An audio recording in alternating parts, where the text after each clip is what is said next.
As-tu considéré la possibilité que, en réalité, la vie est peut-être beaucoup plus facile, beaucoup plus simple que ce que tu imagines? Alors, je sais que si en ce moment tu es dans une spirale infernale, le cercle vicieux de la loose, tu verras peut-être pas les choses sous cet angle, mais écoute-moi bien, écoute-moi bien. L'autre jour, je repensais à la version de moi qui entrait dans le monde des adultes, donc il y a une vingtaine d'années maintenant, et à quel point les choses ont été fluides, alors même que entrer dans le monde des adultes, c'est pas si facile que ça, et faire sa place, trouver son chemin, c'est pas facile. Et pourtant, ça a été simple pour moi de décider d'arrêter mes études de psycho et de me lancer dans la création de sites internet. Quand j'ai décidé de changer de formation, j'ai trouvé assez rapidement une école. Le chemin n'a pas été tout de suite une ligne droite. La première école que j'ai trouvée dans laquelle suivre une formation en alternance proposait une formation administrateur réseau webmaster. Alors la partie administrateur réseau, c'était hyper technique, beaucoup trop pour moi, c'était pas ce que je voulais faire, c'était pas ma came. Je comprenais pas grand chose, mais bon, j'ai commencé dans cette école.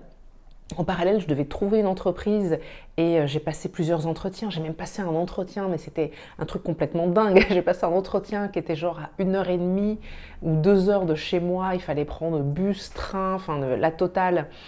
Et j'étais en mode oui, oui, bien sûr, ça ne me dérange pas de faire ça tous les jours. La blague. Je ne trouvais pas d'entreprise ni rien. Et puis un jour, les choses se sont faites de façon tellement naturelle. Je crois que c'était la copine d'un ami de mon copain de l'époque qui avait suivi une formation de graphiste dans une autre école. Et je suis allée regarder ce que cette école faisait et elle proposait une formation en alternance, exactement ce que je cherchais. Je suis allée dans cette école et alors là, les choses se sont faites. Grande fluidité. Je suis allée dans cette école, ils m'ont expliqué comment ça fonctionnait, ils m'ont envoyé un entretien d'embauche, j'ai été prise et au bout d'un an dans cette école et dans cette entreprise, j'ai trouvé un poste en CDI dans une entreprise du même secteur d'activité dans laquelle je suis restée 8 ans. C'était dingue en fait, la fluidité avec laquelle les choses se sont faites. Pourtant, dans un premier temps, c'était pas si fluide parce que l'école, voilà, première école, c'était pas vraiment la formation qu'il me fallait, je trouvais pas d'entreprise, etc. Et là, tout d'un coup, poup, poup, poup, poup, poup, poup, poup, les choses se sont faites toutes seules. Et j'ai pas le souvenir d'avoir particulièrement stressé en me disant mon Dieu, qu'est-ce que je vais devenir, mais c'est terrible, etc. J'ai juste continué d'avancer, j'ai juste continué de faire un pas devant l'autre et naturellement, les choses se sont faites. Maintenant, j'ai aussi conscience que mon expérience, elle n'a pas été la même quand j'ai démarré dans l'entrepreneuriat, par exemple. Mais quand j'ai démarré dans l'entrepreneuriat, j'ai fait des choses encore plus difficiles par rapport à mon point de départ et l'environnement dans lequel j'ai grandi et la façon dont j'ai été élevée, etc. J'ai dû frayer mon propre chemin encore plus et aller un peu plus encore à l'encontre de choses qui avaient été placées dans mon cerveau. J'avais des attentes et des croyances déjà très ancrées. Et ça m'a compliqué un petit peu la tâche. Mais à d'autres moments, eh bien, l'entrepreneuriat a été quelque chose de plus facile et de plus fluide. Dans certaines parties d'ailleurs de mon activité, les choses ont été plus faciles et plus fluides parce que je m'attendais aussi à ce que ce soit facile et fluide et que j'avais décidé que ce serait facile et fluide. Alors je ne dis pas que dans la vie, on peut simplement en décidant que tout sera facile et fluide, avoir une expérience qui va forcément être exactement ça, c'est-à-dire facile et fluide à tous les coups. Hein, je n'oublie pas que on n'est pas tout seul, on ne vit pas dans une bulle, on est dans un monde, dans une société dans laquelle il y a des problématiques. Mais dans le même temps, si on part du principe et si on s'attend systématiquement à faire face à des difficultés, on se complique la tâche. Il y a une part de nous qui devient un peu plus crispée. Il y a une part de nous qui est moins dans l'ouverture, moins dans le flow. Et ça c'est un blocage dont on n'a pas besoin. Je veux dire, la vie peut être suffisamment complexe comme ça, l'expérience humaine peut être suffisamment complexe comme ça, ne serait-ce que parce que on ne fait qu'interagir avec d'autres personnes qui ont leur propre chemin de vie. On n'a pas besoin de se rajouter des bâtons dans les roues. Et donc, ces derniers temps, je cherche un peu plus à me connecter, à me reconnecter à ces attentes positives vis-à-vis de la vie.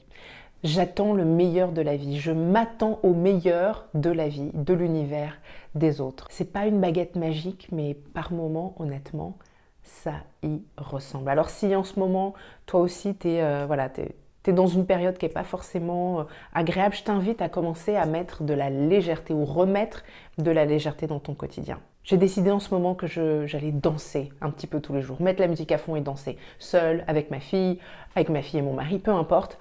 Danser, me sentir bien, ici et maintenant. Ajouter de la légèreté au quotidien. Dieu sait que depuis que je suis devenue maman, la légèreté elle est un petit peu moins présente parce qu'il y a beaucoup de responsabilités avec ce nouveau rôle parental.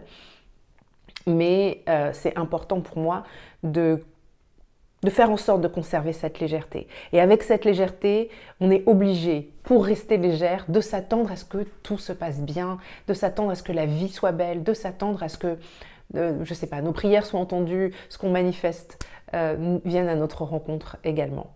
Et c'est probablement un des meilleurs conseils que je pourrais te donner aujourd'hui si tu veux continuer à avancer dans ta vie et avancer en étant bien sur le chemin, parce que pourquoi on souffrirait sur le chemin? Ça n'a aucun intérêt, ok? Franchement, à choisir entre accomplir un tas de choses, manifester tout ce qu'on désire manifester en se sentant misérable et ne rien accomplir, ne rien manifester, mais se sentir bien sur le chemin, franchement, mon choix, il est tout fait. Se sentir bien sur le chemin, c'est le seul chemin envisageable, ça devrait être le seul but en réalité. Mais bon, c'est ok d'avoir aussi d'autres buts et d'autres objectifs dans la vie. Emporte ça avec toi, fais-en ce que tu veux, mais j'espère que tu en feras bon usage. Plus de légèreté dans ton quotidien, des attentes positives vis-à-vis des autres, vis-à-vis du monde, vis-à-vis de toi-même, vis-à-vis de la vie. Et je suis certaine que la vie te sourira de plus belle ou te sourira de nouveau si en ce moment c'est pas terrible. Et si tu as besoin d'aide, de soutien, de te sentir entendue, comprise, guidée, accompagnée, n'hésite pas à rejoindre mon coaching de groupe, le Cercle, ou encore à travailler avec moi en individuel. Je te mets toutes les informations ici. Sur ce, je te souhaite une excellente journée et je te dis à très bientôt pour une prochaine vidéo.